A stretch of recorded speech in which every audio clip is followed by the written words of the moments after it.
그 아들 안에서 우리가 누리는 복이 무엇인가를 오늘 함께 나눕니다. 사람들은 예수님의 모습을 꿈으로나 환상으로 보기를 원합니다. 그래서 눈에 녹았을 때 거기 사람의 형상이 나타나면 예수님의 모습이다 야단을 떨어요.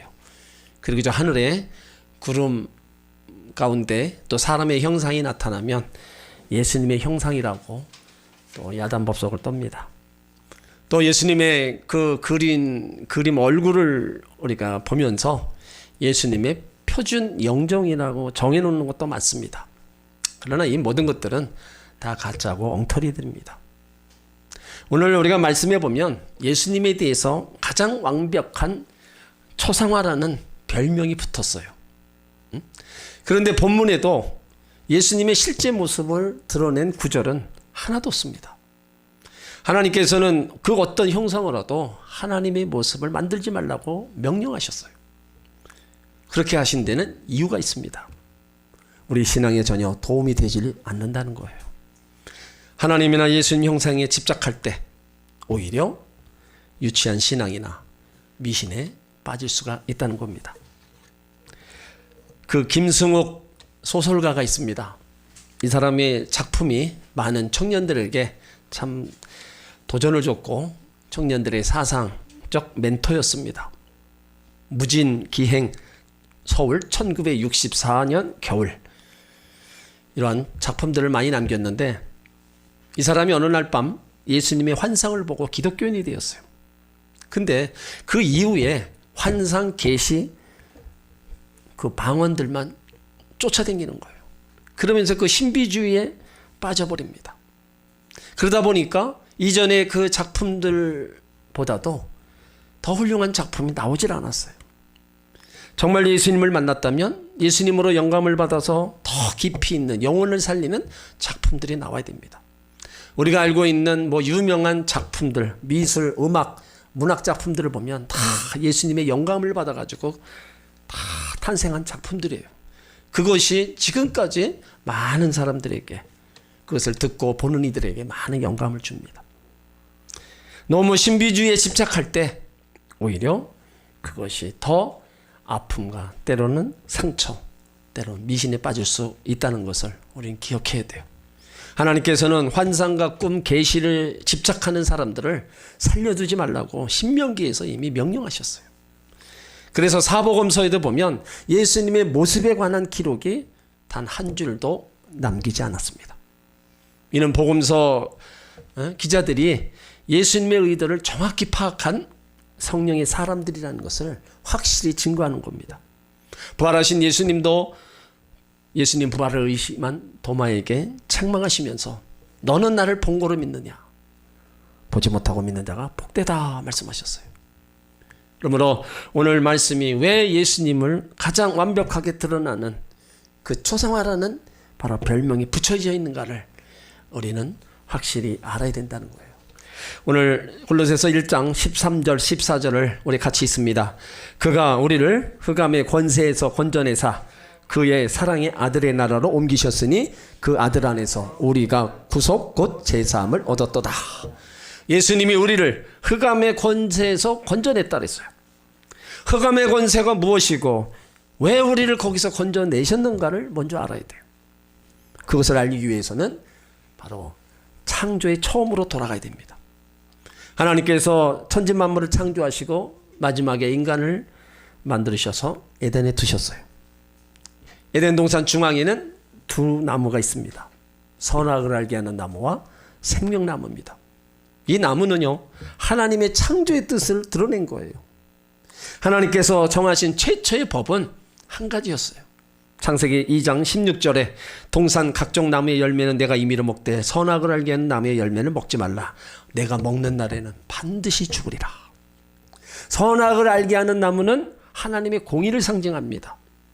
하나님의 공의를 범하는 날에는 죽는다는 겁니다. 반면에 생명나무 열매를 먹으면 영생한다는 거예요. 이 나무는 하나님의 사랑을 상징합니다. 하나님께서 인간을 창조하시고 생명나무를 두신 이유는 하나님과 영원히 안식하자는 거예요. 우리 모든 하나님께 다 사랑받는 자녀들입니다. 사랑하는 사람에게서 원하는 거 뭡니까? 영원히 함께하는 거예요.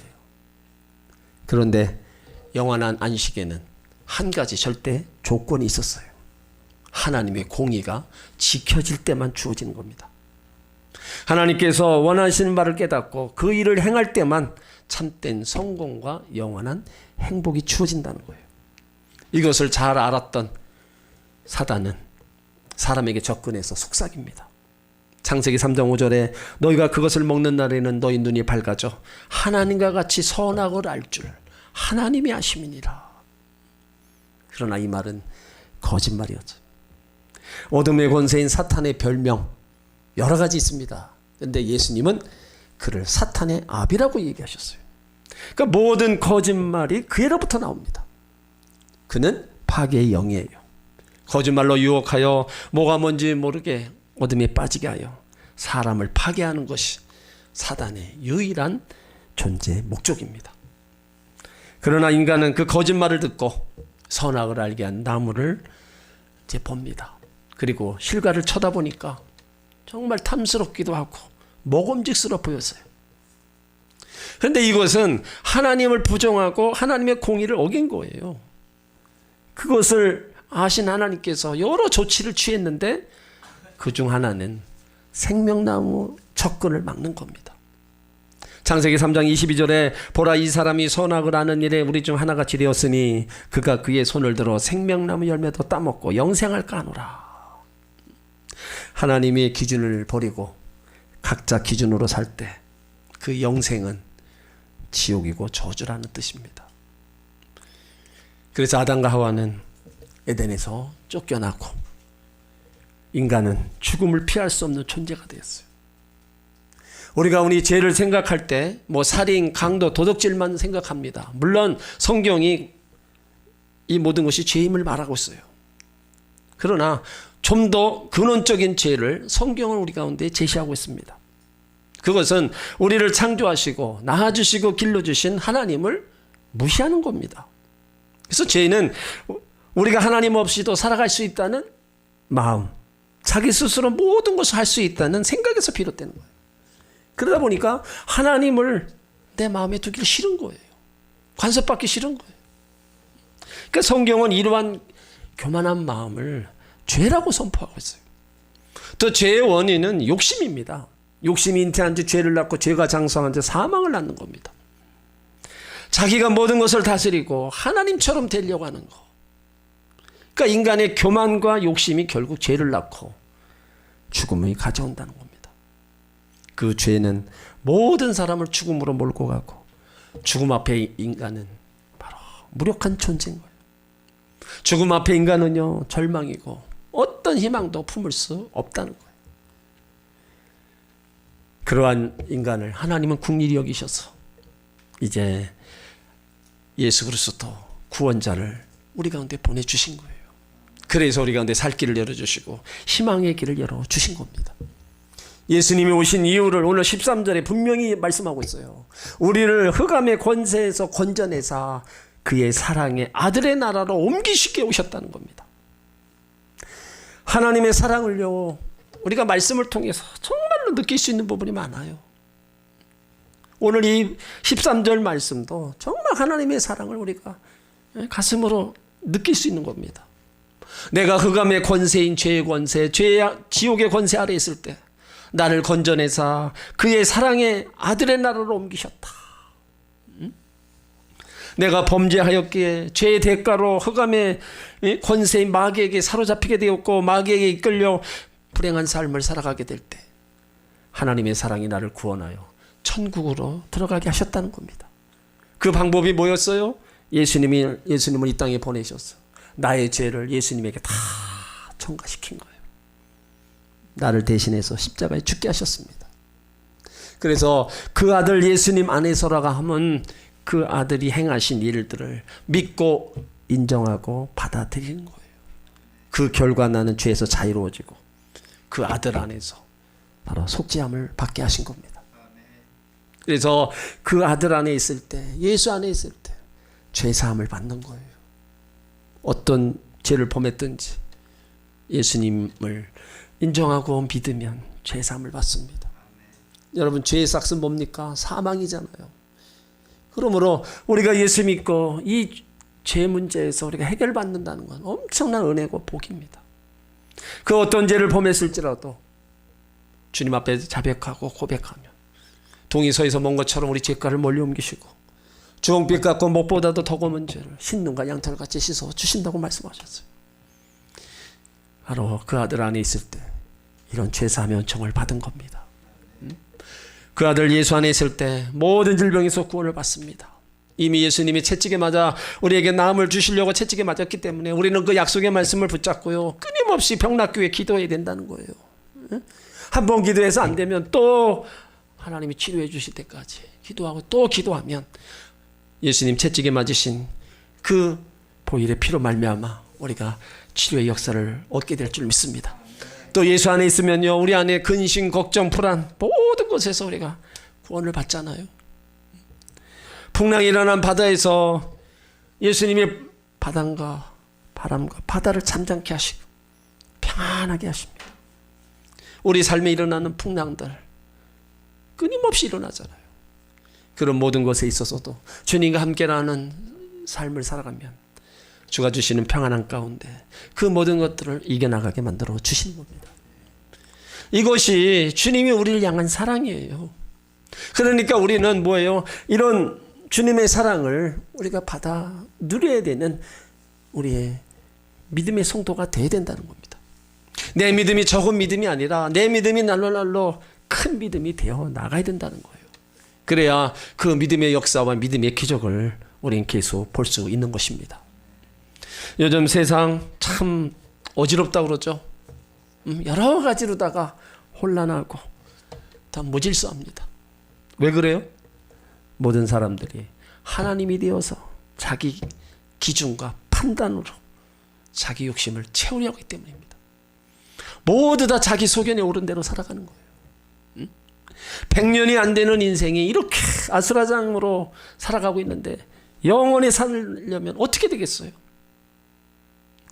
욕심을 부리고 잘 살아보겠다고 땀 흘리지만 여전히 고통 속에 살아갑니다. 여전히 그 삶은 지옥의 삶으로 살아가는 거예요. 자녀가 도탄에 빠지고 있는데 그것을 바라보는 부모가 없을 겁니다. 당연히 하나님께서도 가만히 계시지 않았어요. 우리를 구원하시려고 사랑의 아들의 나라로 옮기신 겁니다. 어떻게요? 예수 안에서 속량하시고 죄사함으로 우리를 사랑의 아들의 나라로 옮기셨다는 겁니다. 우리의 죽음과 죄악에서 건져나시고 하나님 나라로 옮기셨다는 거예요. 누구를요? 저와 여러분들을. 믿어지십니까? 아멘. 믿어지시면 아멘 하시기 바랍니다. 아멘. 하나님께서 우리와 영원히 함께하기 위해서 영원한 안식을 우리 가운데 주시기를 원하는 거예요. 몸과 마음과 영혼의 영원한 행복입니다. 우리가 이 땅에서 돈이 있어 좀 사는가 싶으면 몸과 마음이 편할 날이 없습니다. 명예와 권력을 얻고 수천억의 재산을 챙긴들 무슨 소용이 있습니까? 검찰청에 끌려간 사람들 1시간, 2시간씩 아마 그 조사를 받으면 죽을 맛일 겁니다. 그러면서도 자신이 어디 있는지를 몰라요. 몸이 죽고 난 다음에 영혼은 영벌에 들어간다고 얘기하고 있어요. 예수님 마태복음 25장 46절에서 그들은 영벌에 의인은 영생에 들어가리라. 우리들의 죄의 싹을 예수님 십자가에 지심으로 다 치러주셨습니다. 그래서 그를 믿는 자마다 영생을 얻게 하신다고 약속하셨어요. 내가 갚아야 할 모든 죄를 다 갚아주셨어요. 그렇다면 이제 내가 할 일이 뭐예요? 예수를 믿고 다시 소망 가운데 달려가는 겁니다. 예수님 십자가 보혈이 내 안에 들어오면 예수님이 나로 하여금 죄악을 이기게 하고 의의 길로 생명의 길로 걸어가게 하시는 겁니다. 믿음의 선진들이 죄와 유혹과 다 싸워서 이길 수 있던 것은 그 마음에 죄와 유혹과 이길 수 있는 예수님이 계셨기 때문입니다. 그렇다면 우리도 마찬가지예요. 우리가 이 세상 살아가면서 죄의 함정들, 유혹들이 끊임없이 우리 가운데 다가오잖아요. 그렇지만 그 가운데서 죄악의 길에서 벗어나고 생명의 길로, 의의 길로 우리가 걸어가게 하는 것은 바로 예수님밖에 없다는 겁니다. 예수님이 왜 그렇게 우리 가운데 말씀하셔요? 그를 믿는 자는 영원한 생명을 주시기 위해. 2000년에 십자가에 돌아가신 예수님은 하나님이세요. 그래서 사도 바울이 오늘 15절에 고백해요. 그는 보이지 아니하신 하나님의 형상이요 모든 창조물보다 먼저 나셨다. 한 번만 그 실체를 보면 예수의 존재를 믿겠다는 하나님이 곧 예수님이라는 거예요. 그 예수님이 제자 빌립에게 빌립이 예수님에게 강청하잖아요. 요한복음 14장 8절을 보면 주여 아버지를 우리에게 보여주시옵소서 그러면 믿겠나이다. 그러자 예수님이 빌립아 내가 이렇게 오래 너희와 함께 있으되 내가 너를 알지 못하느냐 나를 본 자는 아버지를 보았거늘 어찌 아버지를 보이라 하느냐. 예수님이 하나님의 형상이라는 말씀 어느 말씀보다 중요합니다. 인생의 몸과 마음 영혼 모두 풍성하게 살기 위한 열쇠가 바로 하나님의 형상이기 때문입니다. 그래서 사도 바울이 오늘 16절 17절에 또 고백하는 거예요. 만물이 그에게 창조되되 하늘과 땅에서 보이는 것들과 보이지 않는 것들과 혹은 보좌들이나 주관들이나 정사들이나 권세들이나 만물이 다 그로 말미암고 그를 위하여 창조되었고 또한 그가 만물보다 먼저 계시고 만물이 그 안에 함께 섰느니라. 예수님은 모든 피조물과 모든 권세들의 근원이십니다. 그러므로 모든 피조물과 모든 힘들 바로 예수님의 뜻에 합당하게 써야 된다는 거예요. 그럴 때 그 힘은 점점점 자라나고 점점 커지는 겁니다.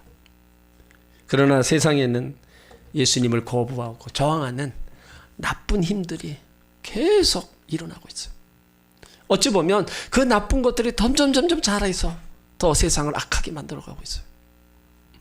하나님께서 세우신 이스라엘이 솔로몬의 시대에 가서 두 쪽으로 나눠집니다. 남한국 유다가 왕이 20명이었어요. 북한국 이스라엘은 19명의 왕이 있었습니다. 왕권은요 그 나라에서 가장 강력한 힘입니다.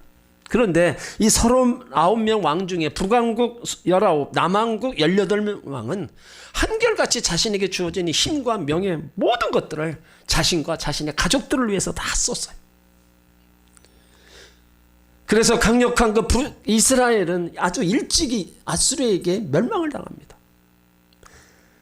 그 가난한 왕국이었던 남한국 2명이 제대로 된 왕 여호사밧과 요시아가 있었는데 그들은 통치 기간에 그래도 하나님이 잘 섬겼어요. 그래서 하나님이 도와주셔서 솔로몬의 복음과는 번영을 누렸습니다. 그러나 후에 4명의 어리석은 왕들이 또 등장해서 결국에는 바벨론에 멸망을 당합니다. 여러분 누구에게나 힘이 있어요. 그런데 그 힘을 어디다 쓰냐 이거예요. 그 힘을 예수님이 원하시는 데 쓰면 자신이 감당할 수 없을 정도의 부와 명예와 축복을 경험할 수 있습니다. 그러므로 내가 가진 힘을 지금 어디 쓰고 있는가를 살펴봐야 돼요. 내가 가지고 있는 물질은 지금 어디 쓰고 있는가? 나에게 주어진 건강과 시간을 내가 어디 쓰고 있는가? 우리는 한번 살펴봐야 돼요. 또 기억할 것은요, 하나님을 대항했던 그 강대국들 결국엔 다 멸망당했어요. 폭군들 하나같이 비참한 종말을 다 맞았습니다. 이것은요 나에게 주어진 힘과 물질 명예들을 하나님 주신 것으로 알고 잘 썼으면 안 그런데 그렇게 쓰질 않은 거예요. 그러니까 결국에는 그 끝은 결국 멸망이라는 거예요. 아무리 부귀영화를 누리고 금은부와 대골 같은 집에 살고 잘 살아도 그 끝이 결국에는 하나님의 심판으로 끝난다면 그 인생은 불쌍한 겁니다.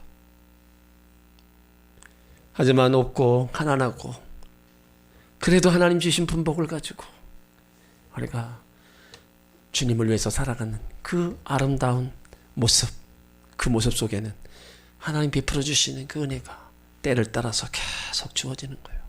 때론 그것이 많진 않지만 그래도 필요할 때마다, 내가 그래도 구할 때마다 하나님이 주시는 게 있다는 거예요. 우리는 그 이슬 같은 그런 은혜를 우리가 받고 사는 하나님의 자녀들이 돼야 된다는 겁니다. 베리 존슨이라는 여인이 있습니다. 예수 안에서 정말로 하나님의 복을 받은 사람이에요. 근데 원래 그녀는 그 삶이 아주 바닥까지 추락한 사람이었어요. 그릇된 판단으로 조기 결혼을 하고 물질적 성공만 쫓아갑니다. 40세에 이혼을 하고 심신이 피폐할 정도로 아주 피폐해져서 걸어다니는 종합병원이었어요. 사업마저 파생해서 생계 위협까지 받습니다. 그녀는 모든 것을 다 뒤로하고 뉴멕시코에 있는 깊은 산속으로 들어가요. 수년 동안 집고하면서 성경만 파고들었어요. 그냥 기계적으로 읽어가는 것이 아니라 그 안에 담으신 하나님의 뜻을 찾는 겁니다. 그러다 보니까 심신이 서서히 회복되기 시작해요. 그리고 결심합니다. 내가 어떤 대가를 치르더라도 하나님이 주신 재능을 개발하여 사람들에게 긍정적 영향을 끼치는 사람이 되겠다. 그리고 하산하여서 밑바닥부터 차근차근 일을 시작합니다. 그의 경영 방법은 오직 한 가지, 뉴멕시코 산속에서 만난 예수님의 방법입니다. 현재 그녀는 광고, 마케팅, 비즈니스 개발 회사인 존슨 그룹을 창업하고 거기 회장으로서 방송, 문화, 디자인, 스포츠 다양한 분야에서 자신의 재능을 유감없이 발휘하고 있어요. 이 존슨 이 여인은 뉴멕시코 산속에서 만난 예수님의 방법, 그것을 그의 책 예수님의 CEO, 영적 기업가 예수라는 책에 다 기록해놨어요. 그녀가 만난 예수님에 대해서 몇 가지를 보면, 예수님은 남을 비판하는데 자신의 시간과 에너지를 낭비하지 않으셨습니다. 예수님은 사람을 살리는데 자신의 사명을 다하셨습니다. 예수님은 힘을 과시하지 않으셨습니다. 예수님은 사람을 조종하지 않으셨습니다. 예수님은 사람을 섬겼습니다. 여기 그녀만 예수님의 재능을 발휘하도록, 예수님이 그녀만 성공하도록 그렇게 했을까요? 그녀만에게 특별한 예외를 줬을까요? 아니에요. 그의 책에는요, 가난하고 배경 없고 비참했던 사람들이 예수님으로 살아난 수많은 간증들이 가득 차 있습니다. 평범한 그들은 하나님의 뜻을 자기 삶의 처조에서 행하고 온전히 이루려고 했어요. 그 사람들의 영역은요, 가정, 사업, 교육, 정치 모든 분야에 다 포함되어 있습니다. 엄마는 엄마로서, 사업가는 사업가로서 각자의 그 모든 곳에서 정말로 하나님의 뜻을 행하고 온전히 이루려고 힘쓰고 했었어요. 그러자 하나님께서 그 많은 사람들에게 풍성한 양식을 공급해 주셨습니다. 예수님 말씀하십니다. 요한복음 4장 34절에 나의 양식은 나를 보내신 이의 뜻을 행하며 그 일을 온전히 이루는 것이니라. 나의 일이 하나님을 영화롭게 하지 못하면 그 일 역시 나를 영화롭게 하지 못합니다. 반면에 내가 무슨 일을 하든지 하나님의 영화롭게 하면 그 일이 나를 영화롭게 합니다.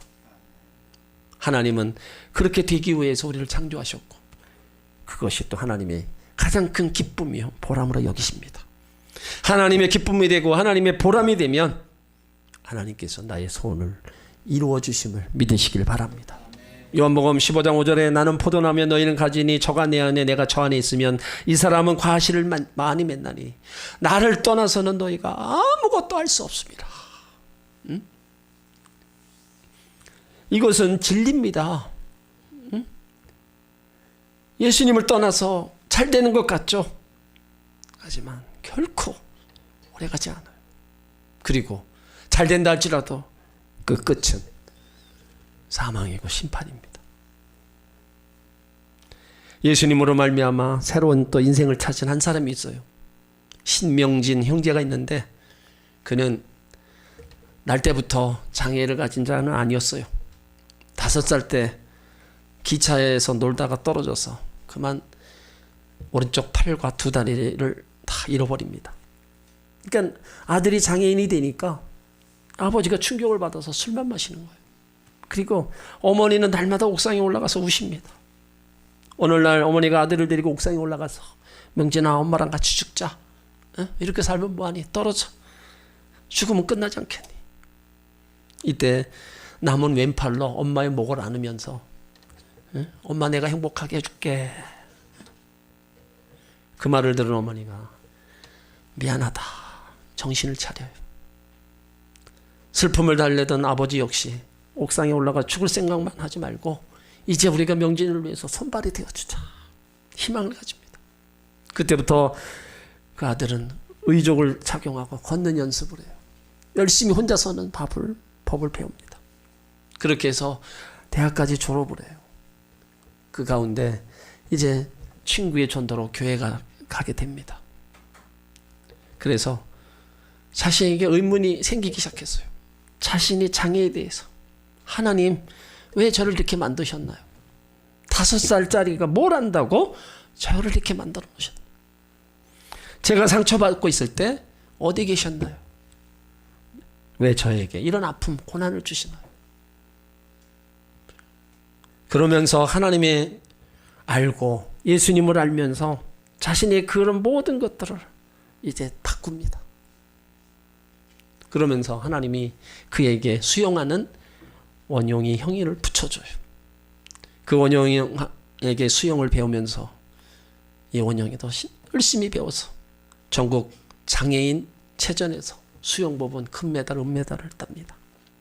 2009년에는 백두산을 올라갔고요. 2011년에는 뉴욕 마라톤 대회에서 42.195를 9시간 50분 만에 완주했어요. 그리고 2012년에는 한강도 건넜습니다. 그리고 사서에 도전해서 서울도서관 공무원으로 채용되고 아름다운 아내를 만나 결혼까지 했어요. 이제는 자신도 넘어져 있는 또 다른 누군가에게 힘을 주고 싶다며 다음과 같이 고백합니다. 한때는 차라리 죽고 싶은 적도 있었어요. 그렇지만 지금은 그때 죽지 않고 살아있음이 너무 감사해요. 저 옆을 지켜주던 사람처럼 저 또한 용기와 위로를 주는 사람이 되고 싶어요. 예수님은 이겨낼 수 있는 만큼의 고통만 주신다고 믿습니다. 예수님께서 앞으로 저를 닉 부이치치처럼 희망과 꿈을 전하는 도구로 사용해 주시기를 바랍니다. 이러한 가정의 절망과 이런 고통 어떻게 이겨나가요? 결국은 예수님과 함께 나가니까 그 가정이 회복되고 그 절망 가운데도 다시 일어서서 꿈을 향해 나갈 수 있었다. 여러분, 예수님과 함께 한다는 게 단순히 그냥 우리가 천국 가는 거 그것만 생각해도 안 돼요. 이 땅에서 우리가 살아가는 그 인생의 삶 속에 얼마나 많은 일들이 다가와요. 이런 것들을 우리가 혼자 어떻게 이겨나가요? 나 혼자 이겨나가다 보면 또 절망하고 날마다 낙심 속에 살 수밖에 없는 거예요. 그러니까 이런 것들을 우리는 다 맡기고 기도할 예수님이 계시잖아요. 예수님이 우리 안에, 우리가 예수님 안에 거하시는데 우리가 인생의 모든 것들을 왜 혼자 지고 우리가 살아갈 이유가 없어요. 우리가 예수님을 어떤 분인 걸 분명히 알고 있잖아요. 알고 믿고 있다면 예수님과 함께 우리가 살아가면 이 모든 것에서 우리는 벗어날 수 있는 겁니다. 사랑하는 성도 여러분, 예수님 안에 온전히 거하시기 바랍니다. 예수님 안에 온전히 거하면 아무리 절망적일지라도 나를 구원해 주시고 어떤 고난에서도 이기게 만들어 주십니다. 요한복음 14장 12절에 내가 진실로 진실로 너희에게 이르노니 나를 믿는 자는 내가 하는 일을 그도 할 것이요 또한 그보다 큰 일을 하리니 내가 아버지께로 감이니라. 예수님과 함께라면 우리 인생을 얼마든지 새롭게 변화될 수 있습니다. 부정적인 인생이 긍정적인 인생으로 바뀔 수 있고요, 절망적인 인생이 소망의 인생으로 바뀔 수 있습니다. 내가 바라고 원하던 그 꿈 다 이룰 수 있도록 힘과 지혜를 더하여 주십니다. 예수님이 내 안에 계심으로 내가 나를 보는 눈과 세상을 보는 눈이 달라져야 돼요. 그래서 구원받은 하나님의 백성들은 이 땅에서도 승리하고 영광 가운데 천국에 들어가는, 또 그곳에서 영원히 사는 그런 은혜와 복을 누릴 수가 있는 겁니다. 그러므로 이 땅에 살아가시면서요, 정말 예수님 잘 믿으시면서 예수님과 동행하면서 예수님께로부터 받을 수 있는 모든 것을 받아 누리시기를 주 이름으로 축원합니다.